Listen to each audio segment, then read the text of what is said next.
Drug or alcohol addiction.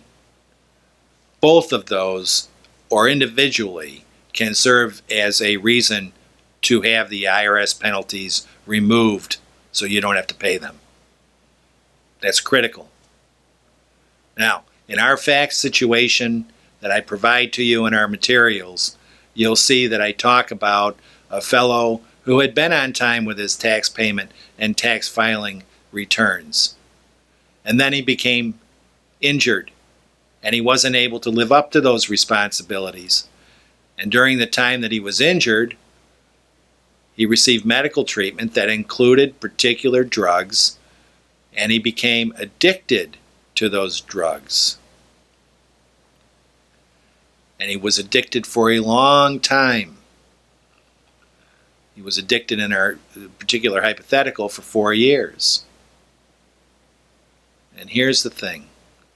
His addiction is a medical condition, and his medical condition will constitute what is referred to as reasonable cause.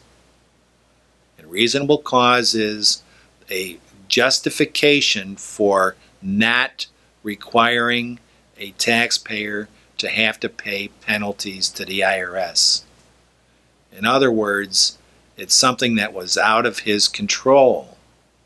Just as we had a previous example where a heart attack or a cancer or a personal injury was in and of itself sufficient to establish reasonable cause, so is drug or alcohol addiction. Now, during the period of time that one is addicted, then tax returns are not filed and taxes are not timely paid. Eventually the IRS recalculates everything and makes a determination how much the penalty should be applied, and also the interest on that for all the periods of time that are involved, all the years that are involved. And so as you can see, the penalties alone can be huge, and certainly the interest continues to amount. And when you look at the sum of those two things, when a person is trying to regain his or her life, having to pay those additional penalties is something that many of them just can't psychologically deal with. And it could be a reason for somebody to fall back into the bad ways. So if you consider these situations, the idea is for the taxpayer who did have an addiction problem to move forward and to regain his or her life. And relief from the penalties is a way to do that. However, the taxpayer has to make the request that the penalties be removed.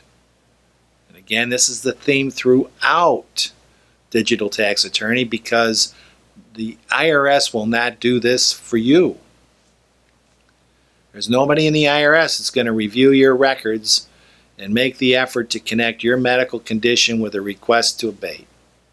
You have to initiate that on your own.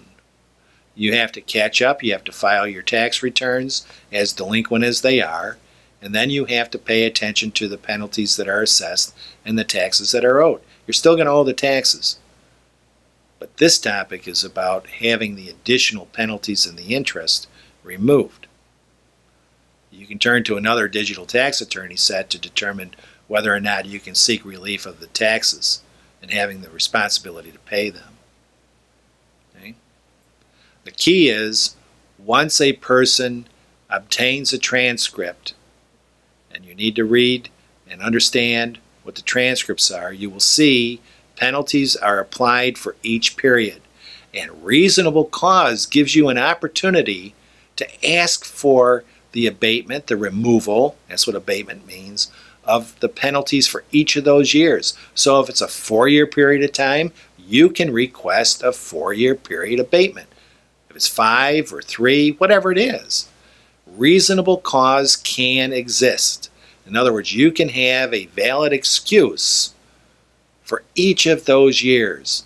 And understand this too, you may only have reasonable cause for some of the years, but not all of the years.